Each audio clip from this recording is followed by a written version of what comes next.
Shalom. Shalom. Ya, kita akan memulai rangkaian ibadah kita pada hari ini. Kita mau bersyukur kepada Tuhan karena penyertaan Tuhan sepekan boleh kita lewati. Tuhan masih menjaga pelihara hidup kita dan masih memberikan kita kesehatan, kekuatan, dan masih mencukupkan setiap kebutuhan kita, makan minum kita. Terus makan apa itu ya Tuhan. Kita mau ambil saat teduh sejenak di hadapan Tuhan untuk persiapan tiap hari pikiran kita untuk menyembah dan memuliakan nama Tuhan.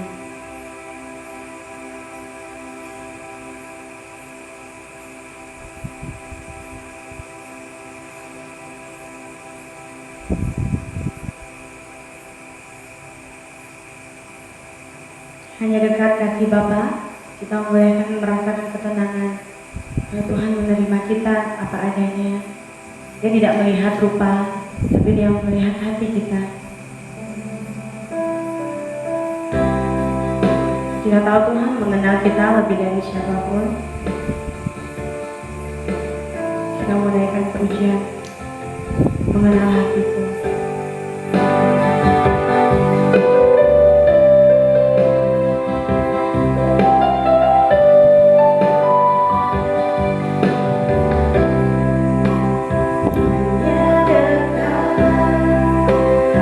Engkau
bersyukur kepada Tuhan untuk kasih setiap kebaikan dan kemurahan Tuhan yang senantiasa kami rasakan dalam kehidupan kami. Terima kasih ya Tuhan, kalau saat ini kami masih diberikan kesempatan, kekuatan dan kesehatan untuk kami bersekutu, memuji, memuliakan nama Tuhan. Baik kami yang ada di tempat ini maupun jemaat Tuhan yang beribadah di rumah masing-masing, kami percaya biarlah pujian penyembahan kami berkenan di hadapan Tuhan. Tuhan memberkati jalan ibadah kami dari awal sampai selesai. Kami serahkan semuanya ke dalam tangan Tuhan. Biarlah Tuhan yang memimpin dan Tuhan yang memberkati. Biarlah seluruh kami yang bagian dalam pelayanan Tuhan juga pakai dengan luar biasa. Pelayanan yang dilakukan memuliakan nama Tuhan dan boleh memberkati kami sekalian. Terima kasih ya Tuhan. Kami diizinkan kuasa iblis mengganggu jalan ibadah kami. Kami hancurkan kuasanya di dalam nama Tuhan Yesus. Kami percaya Tuhan hadir. Roh Kudus menuntun setiap hati pikiran kami. Dan biar kami boleh rasakan sukacita yang luar biasa yang Tuhan kerjakan. Tuhan nyatakan dalam setiap kehidupan kami. Terpujilah namamu ya Tuhan kekal selama-lamanya. Kami mempersembahkan ibadah kami. Dan biarlah kami menaikkan pujian-pujian kami untuk hormat kemuliaan bagi nama Tuhan. Di dalam nama Tuhan Yesus Kristus kami berdoa, bersyukur membuka ibadah kami. Haleluya. Amin. Amin. Terima kasih. Shalom. Shalom. Ya, apa kabar semuanya? Dalam penyertaan Tuhan, saya yakin percaya kita yang ada di sini maupun jemaat Tuhan yang ada di rumah, kita selalu luar biasa dan diberkati Tuhan. Amin. Kita akan memuji Tuhan bersama-sama. Saya undang semuanya untuk bangkit berdiri. Kita mau masuk gerbangnya Tuhan. Kita mau masuk ke hadirat Tuhan dengan ucapan syukur. Kita mau angkat tangan kita mau memuji memuliakan nama Tuhan. Tuhan itu baik, anugerahnya kekal sampai selama-lamanya.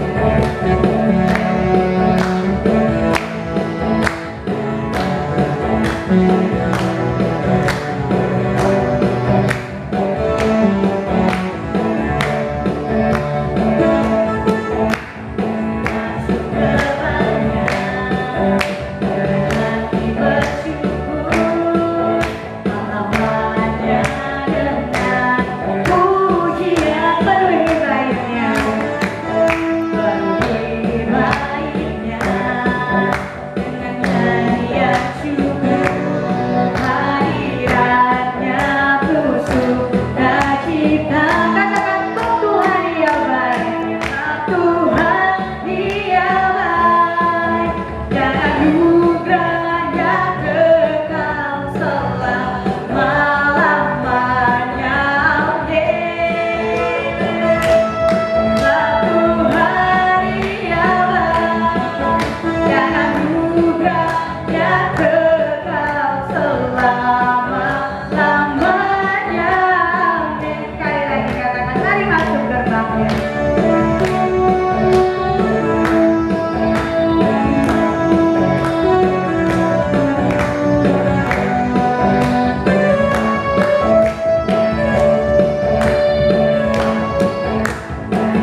sangat baik dalam kehidupan kita. Kita mau menaikkan pujian Tuhan Yesus baik.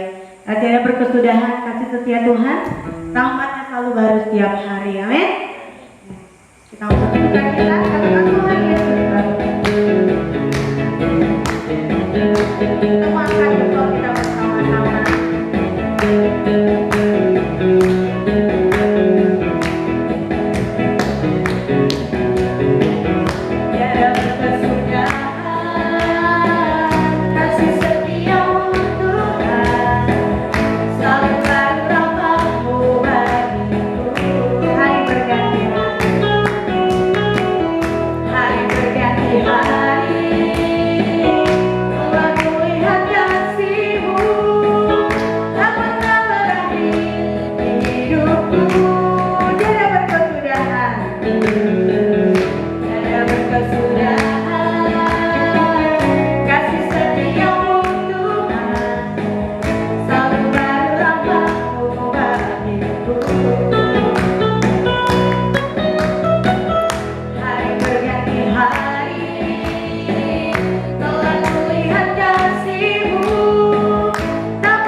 Pada hari ini kita akan siapkan persembahan kita.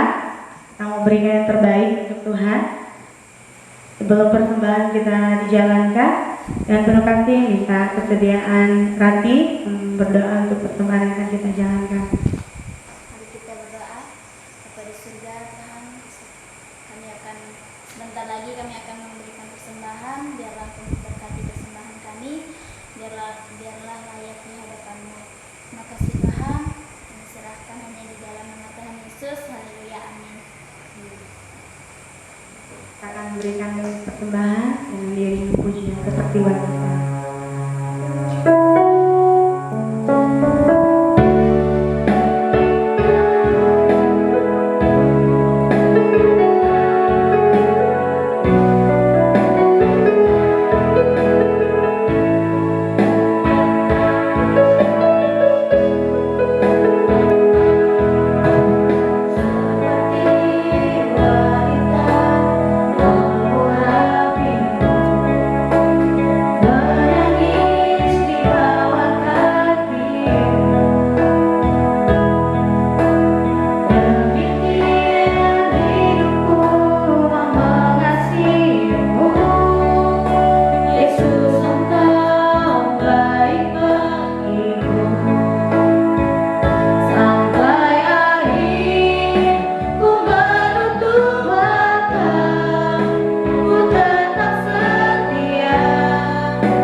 Shalom saudaraku.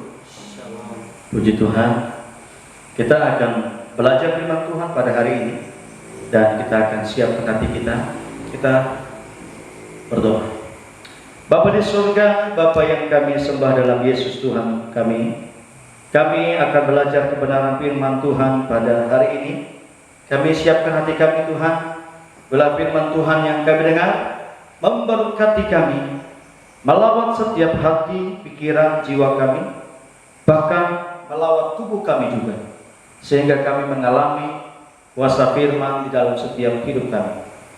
Kami siapkan hati kami Tuhan, baik kami yang ada di gereja ini maupun jemaat Tuhan yang ada di rumah, yang hari ini bersama-sama menikmati firman. Kami siapkan hati kami dalam nama Tuhan Yesus. Kami berdoa, amin.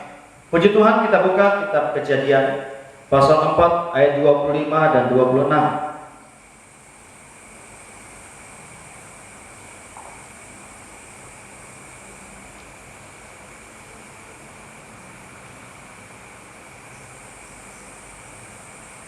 Kejadian pasal 4 ayat 25 dan 26. Semua kita membuka kitab kita, baik juga saudara yang ada di rumah. Sudah ketemu semua? Kita baca bersama-sama. 2, 3. Adam bersetubuh pula dengan istrinya, lalu perempuan itu melahirkan seorang anak laki-laki dan menamainya Set, sebab katanya, Allah telah mengaruniakan kepadaku anak yang lain sebagai ganti Habel, sebab Kain telah membunuhnya.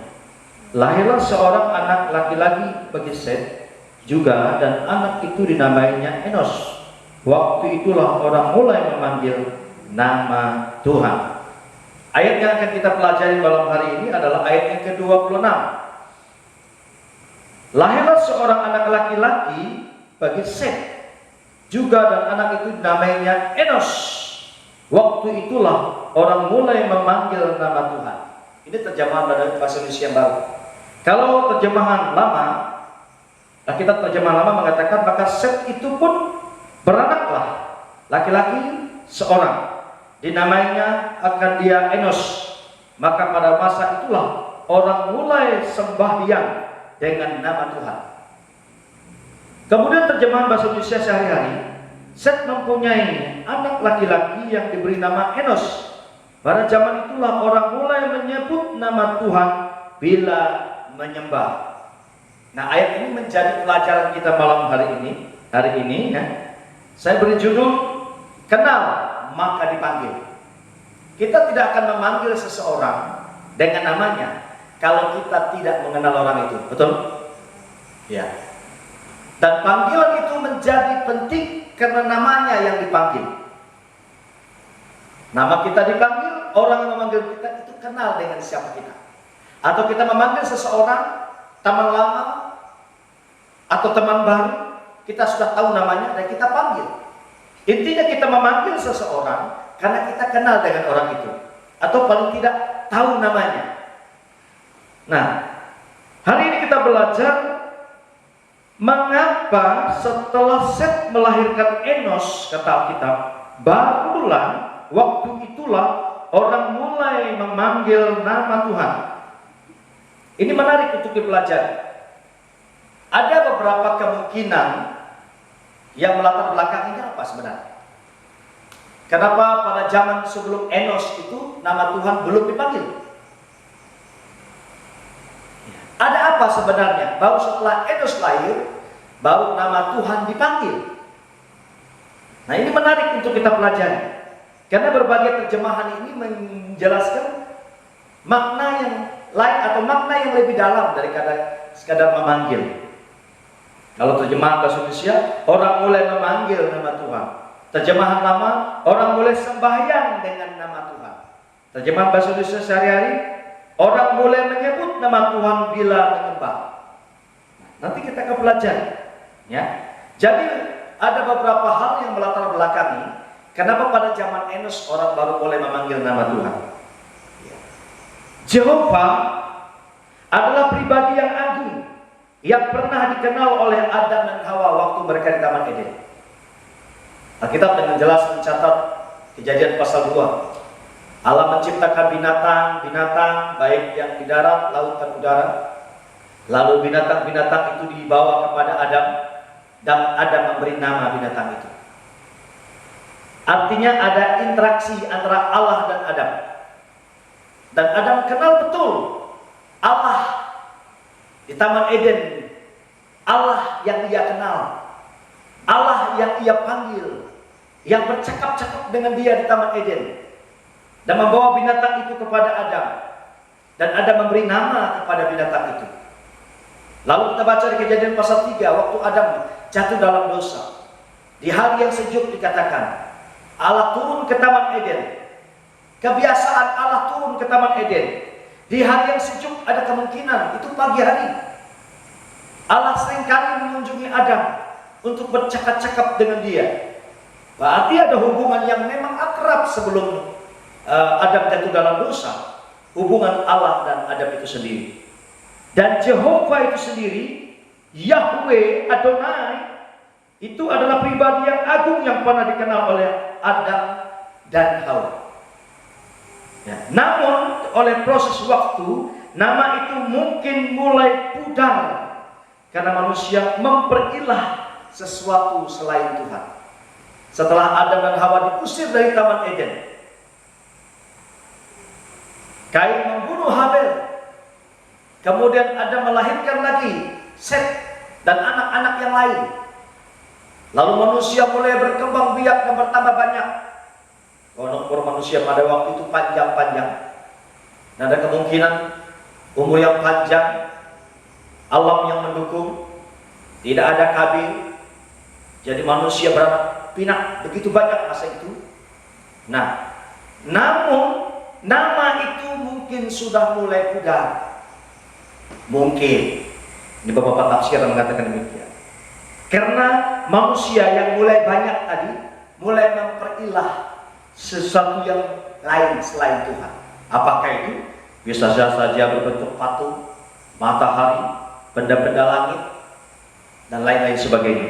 Pohon, seperti orang-orang kita seringkali memperilah tanah tumbuh, lubang nabang, lubang tanah, patung-patung, ya, dan lain sebagainya.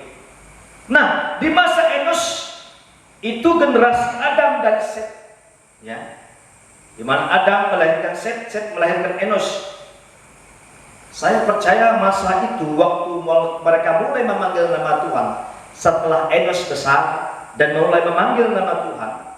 Saya percaya Adam yang kakeknya Enos ini menceritakan kembali siapakah Allah yang benar.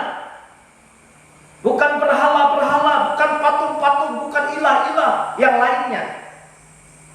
Adam si kakek Enos ini menceritakan kembali tentang Jehovah, Allah yang benar. Dan Enos mulai mempopulerkannya, mempopulerkan kembali nama yang agung itu. Maka dikatakan waktu Enos lahir, nama Tuhan mulai dipanggil.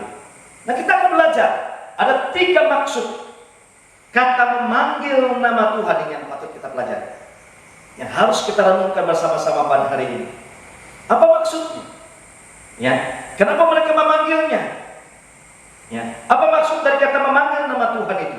Yang pertama, oknum yang dipanggil harus kita kenal. Saya percaya kenapa ayat ini dicatat. Waktu itulah orang mulai memanggil nama Tuhan. Karena waktu itulah oknum yang dipanggil, oknum yang dikenal oleh Adam, yang diperkenalkan oleh Adam kepada Enos cucunya. Oknum yang dipanggil itu memang sudah dikenal oleh Adam dan diperkenalkan kepada Enos. Sementara ilah-ilah yang lain Adam tidak kenal. Tapi oknum itu, Jehovah itu, Yahweh itu yang dipanggil Adonai itu, ya, Allah yang harus kita kenal. Dia Allah yang tepat, Dia Allah yang benar, Dia Allah yang maha agung, yang dipanggil oleh orang Israel dengan sebutan Adonai. Oknum itu sudah menyatakan dirinya dalam diri Tuhan kita Yesus Kristus. Saudara boleh buka dalam kitab Yohanes 1 ayat 14. Ya. Anak tunggal Allah yang ada di pangkuan Bapa, ialah yang menyatakannya. Ya kan? Kemudian dalam Yohanes pasal yang ke-14 ayat 8 sampai 11, ketika Filipus bertanya kepada Yesus, "Guru, perkenalkanlah Bapa itu kepada kami." Apa jawaban Yesus kepada Filipus? "Hai Filipus, sudah sekian lama aku bersama-sama dengan kamu. Mengapa engkau bertanya lagi, tunjukkan Bapa itu? Tidakkah engkau tahu? Engkau harus tahu. Bapa dalam aku dalam Bapa. Paling tidak kau percayalah kepada pekerjaan-pekerjaan." Jelas Yesus menyatakan kepada kita melalui ayat ini bahwa Allah yang dikenal oleh Adam, yang dipopulerkan oleh Enos, yang disembah oleh Abraham, Ishak dan Yakub, yang diperkenalkan kembali oleh Musa dalam kitab Keluaran pasal 3 ayat 14-15. Ehye asyir ehye, aku ada yang aku ada itu, memperkenalkan dirinya kepada bangsa Israel melalui Musa. Kemudian Allah itu menyatakan diri dalam rupa manusia, yaitu manusia Yesus. Karena Yesus mengatakan, aku dan Bapa adalah satu. Saudaraku yang dikasih dalam Tuhan, jadi kalau kita ingin mengenal Allah yang benar, Allah yang benar, Allah yang agung, Allah yang disembah oleh Adam, Enos, Nuh, Henok, dan orang-orang benar lainnya, yaitu adalah Allah yang sudah menyatakan dirinya dalam Tuhan kita Yesus Kristus. Nah, hari ini saya mengajak saudara harus mengenal Tuhan. Jadi kata memanggil nama Tuhan karena memang kita kenal siapa yang kita panggil. Kalau Allah-Allah lain yang di luar Yesus, itu Allah yang samar-samar. Ya. Yang mempopulerkannya pun siapa? Tidak pernah berkenal dengan Allah yang itu. Tapi mereka mencoba mengimajinasikan Allah yang seperti itu. Tapi hari ini kita jelas firman Tuhan katakan kepada kita, Allah itu telah menyatakan dirinya di dalam Yesus Kristus Tuhan kita, supaya kita makin mengenalnya. Dia yang insani, Dia yang ilahi, yaitu Tuhan kita Yesus Kristus. Amin. Nah, jadi Ia telah menyatakan dirinya sebagai manusia. Ia datang dari sorga ke dunia. Ia ingin membawa kita pulang ke sorga. Ia takkan mungkin membawa kita tersesat. Saudara harus belajar Alkitab baik-baik, supaya saudara makin mengenal Tuhan. Panggillah namanya yang pasti saudara kenal. Jangan panggil yang belum saudara kenal, atau ilah lain yang saudara samar-samar mengenalnya. Itu tidak jelas. Sumbernya dari mana pun tidak tahu. Tapi yang kita kenal jelas telah menyatakan dirinya dalam rupa manusia, yang telah memperkenalkan dirinya kepada kita. Nah, jadi mari kita panggil namanya, karena Ia telah menyatakan dirinya kepada kita, makin dekat kepada kita. Ia disebut Immanuel, Allah beserta kita. Dulu kita mengenal Allah sebagai Allah yang transenden, Allah yang begitu jauh. Pengenalan kita juga tidak begitu jelas. Tapi sekarang di dalam Tuhan Yesus Kristus, Ia disebut Allah yang Immanuel, yang begitu dekat. Ia hanya sejauh doa. Saking dekatnya dengan kita, kita disuruhnya memanggilnya Bapa, dan Ia panggil kita anak-anak. Itulah Allah yang benar. Nah, hari ini kita harus panggil nama, serukan namanya. Yang kedua, memanggil berarti reaksi iman kepadanya. Kita memanggil Tuhan dengan nama yang kita sudah kenal. Kenapa kita memanggilnya? Itu sebuah reaksi iman kepadanya. Tempat kita untuk mengadu, tempat kita untuk berharap, tempat untuk kita bersandar. Saya yakin saudara tidak akan percaya kepada orang yang saudara tidak kenal. Betul? Saudara tidak akan mengadu, curhat, atau apalagi bersandar kepada orang yang saudara tidak pernah kenal. Tapi kalau saudara kenal dengan seseorang, kenal luar dalam, kenal dengan pasti, seperti saudara mengenal orang tuamu yang membesarkanmu, engkau kenal dia lebih daripada orang lain. Saya yakin saudara yang mengenal orang tuamu dengan baik, engkau tidak sungkan-sungkan memanggilnya Bapa. Yang jelas-jelas adalah Bapamu. Engkau tidak sungkan-sungkan mengadukan masalahmu kepadanya. Engkau tidak sungkan-sungkan berharap kepadanya, bahkan bersandar menangis di bahunya atau dalam pelukan. Karena memang ia Bapamu yang kau kenal, yang tahu isi hatimu, yang mendengar keluh kesahmu, yang menjadi tempat untuk engkau mengadu.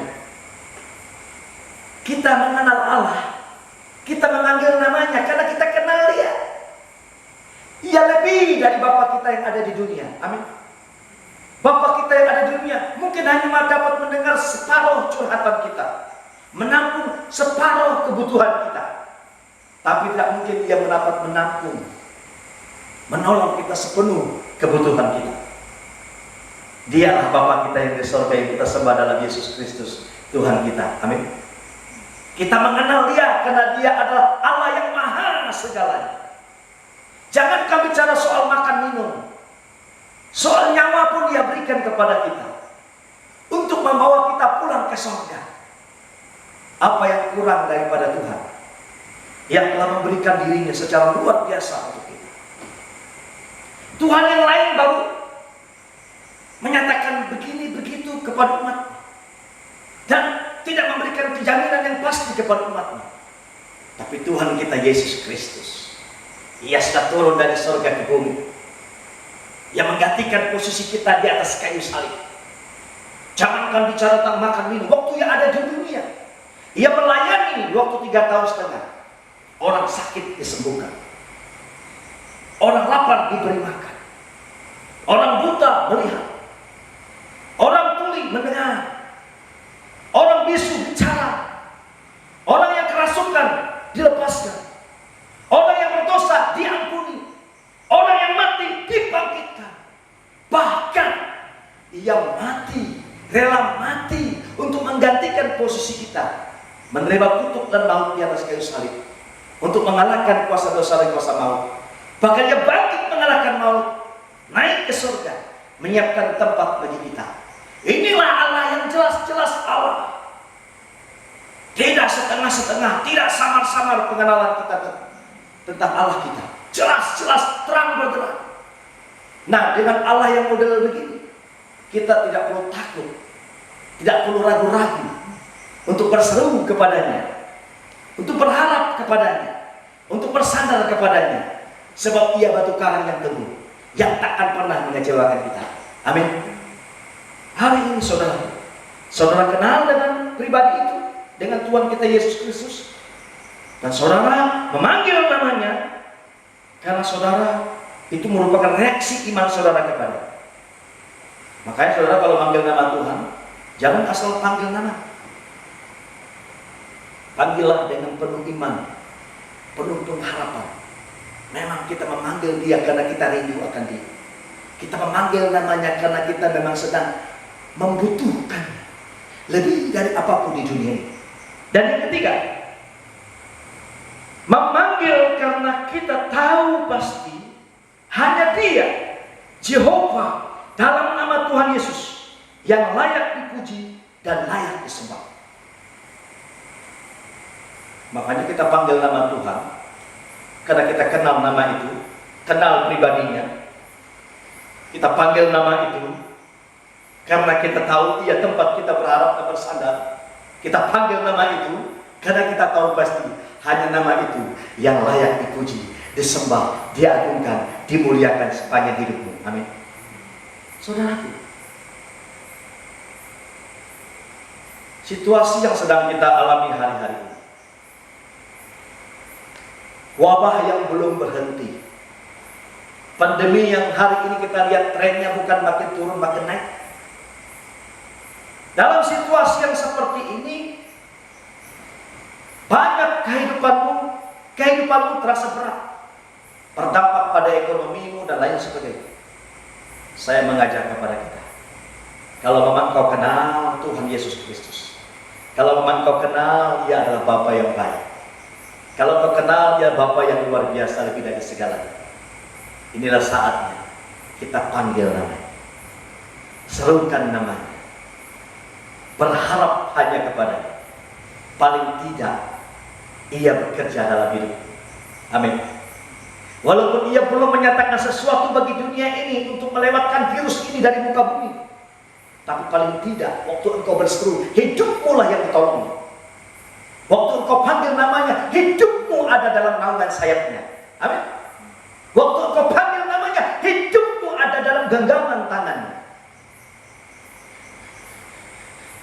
Kiri kanan, muka belakang bisa goncang bergelora. Tapi kalau kau panggil namanya, mengandalkannya, berharap kepadanya, sambil dengan bijaksana menjalani hidupmu, mengikuti protokol kebersihan dan kesehatan yang dianjurkan pemerintah, saya percaya engkau ada dalam kelopak tangannya Tuhan, dan tak ada satupun yang bisa menjamah. Kenapa? Karena kau panggil namanya, maka Ia taruh engkau di kelopak tangannya, bahkan Ia taruh engkau di biji matanya. Orang yang menantikan Tuhan, orang yang berharap kepada Tuhan, yang panggil nama Tuhan, Alkitab mengatakan ia adalah biji mata Tuhan. Siapa yang berani menjamah biji mata Tuhan? Biji mata banteng aja diganggu, banteng seluruh. Biji mata kanus kalau diganggu, kepal 5 jari yang keluar. Kalau berani ganggu biji mata Tuhan, dia akan berhadapan dengan Tuhan. Amin. Tepuk tangan dong kalau begitu. Nah, sebab Dia hari ini kita panggil karena Dia layak disembah. Mari saudara, panggil namanya karena kita menyembah. Jangan panggil namanya untuk bersumpah, tidak dibenarkan. Jangan panggil namanya untuk melakukan dusta. Jangan panggil namanya untuk hal-hal yang tidak benar. Panggillah namanya karena engkau rindu menyembah. Muliakan namanya sebab Ia layak untuk dimuliakan. Itulah sebabnya dikatakan maksud kata dipanggilnya nama Tuhan pada zaman Enoch. Itulah maksud. Dan itu berlaku sampai hari ini. Kalau engkau panggil nama Tuhan, muliakanlah Dia, agungkanlah Dia. Saya percaya setiap orang yang panggil nama Tuhan karena ia rindu menyembah Tuhan, rindu mengagungkan Tuhan, rindu menghormati Tuhan, rindu memuliakan Tuhan, orang itu melakukan sesuatu yang berkenan di mata Tuhan. Saudara boleh baca di Alkitab, mengapa Daud berkenan di hati Tuhan? Apa karena dia tidak pernah bikin dosa? Tidak. Berkali-kali Daud jatuh dalam dosa. Dia minta ampun, Tuhan ampuni. Namun yang membuat Allah berkenan kepada Daud bukan dosanya, tapi karena ia memang rendah hati mengakui dosanya. Namun yang paling penting kenapa ia berkenan di hati Allah, saudara bisa baca kisah Daud. Ia selalu membawa kecapi, memainkan kecapinya, memuliakan Allah. Ketika ia menjadi gembala domba ayahnya, dia mainkan kecapinya, ia menyembah Tuhan. Maka pada waktu Saul kerasukan setan, dicarilah pemain kecapi yang diurapi. Daudlah orang. Waktu ia memain kecapi, roh jahat keluar dari Saul. 73 pasal dalam kitab Mazmur itu ditulis oleh Daud dalam ilham roh Allah. Karena memang Daud suka memuji, menyembah, memanggil nama Allah dalam pujian penyembahan. Saudara mau menjadi orang yang berkenan di hadapan Allah? Saudara mau menjadi orang yang memang memegang hati Allah? Panggil namanya waktu engkau menyembah. Masyurkan namanya dalam penyembahan. Saya percaya kalau engkau mencari perkenanan Allah dalam pujian penyembahan, saya percaya tanpa berdoa pun Tuhan sudah tahu apa yang kau butuhkan. Ya. tapi memang kita juga harus bertobat. Nah, inilah 3 poin yang saya mau sampaikan buat kita. Jadi terakhir, kata panggil, kita panggil karena kita kenal. Pengenalan kita kepada Tuhan mengokohkan hati kita. Kita kenal maka kita sayang. Kasih sayang kita kepada Tuhan membuat Ia lebih utama dari segala sesuatu yang kita miliki, bahkan lebih utama dari isi dunia ini. Dan saya rindu biar kebenaran firman Tuhan memberkati kita semua. Kita berdoa. Bapa di surga, Bapa yang kami sembah dalam Yesus Tuhan kami, hari ini kami sudah belajar kebenaran firman-Mu. Bagaimana kami memanggil nama Tuhan. Di zaman Enos, orang boleh memanggil nama Tuhan. Tapi di zaman sekarang, Tuhan yang dipanggil Enos sudah menyatakan dirinya dalam rupa manusia, yaitu Tuhan kami Yesus Kristus. Ia telah menyatakan dirinya, memperkenalkan dirinya lebih real di dalam dunia ini. Sehingga kami mengenalnya bukan dengan sama-sama, tapi kami mengenalnya secara nyata melalui firman Tuhan. Allah yang kami kenal itu, kami panggil namanya, karena memang kami kenal Dia yang telah menyatakan diri dalam rupa manusia. Kami memanggil namanya karena kami percaya kepada-Nya. Hanya Ia tempat kami mengadu, berharap dan bersandar. Kami memanggil namanya karena memang Ia layak untuk dipanggil, diagungkan, ditinggikan, dimasyhurkan, dihormat dan dimuliakan. Itulah sebabnya kami memanggil namanya. Sebab ketika kami memanggil namanya yang kami kenal itu, pribadi yang kami kenal itu, maka semakin sering kami memanggil namanya, maka Ia semakin mengenal kami. Kami pun semakin mengenalnya. Ia semakin mengenal kami. Sehingga hidup kami diberkenan oleh Tuhan. Engkau melawat setiap kami dan seluruh umat-Mu yang ada di rumah. Biarlah kami di masa-masa seperti ini tidak jauh dari hadapan Allah, tidak lesu dan patah semangat. Justru situasi ini membuat kami terus berseru dan memanggil namanya. Karena setiap kami yang panggil namanya, kami berharga di mata. Kami ada dalam genggamannya, bahkan kami adalah biji matanya. Terima kasih Tuhan buat kebenaran firman. Terpujilah nama-Mu Tuhan kekal selamanya. Kami akan mengakhiri ibadah kami.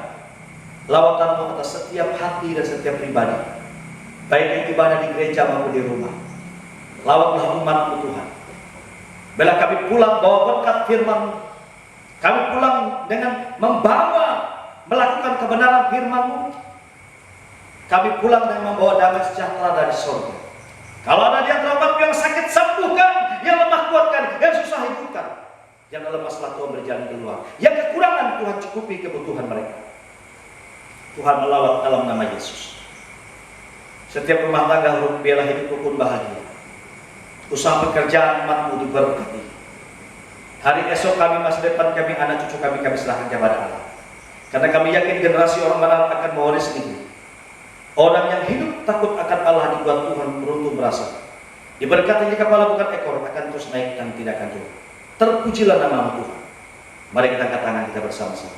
Kita bawa pulang berkat di dalam nama Allah Bapa, kasih karunia dari Tuhan kita Yesus Kristus, persekutuan di dalam Roh Kudus menyertai kita. Mulai sekarang sampai selama-lamanya. Sama-sama katakan amin. Tuhan Yesus memberkati kita semua.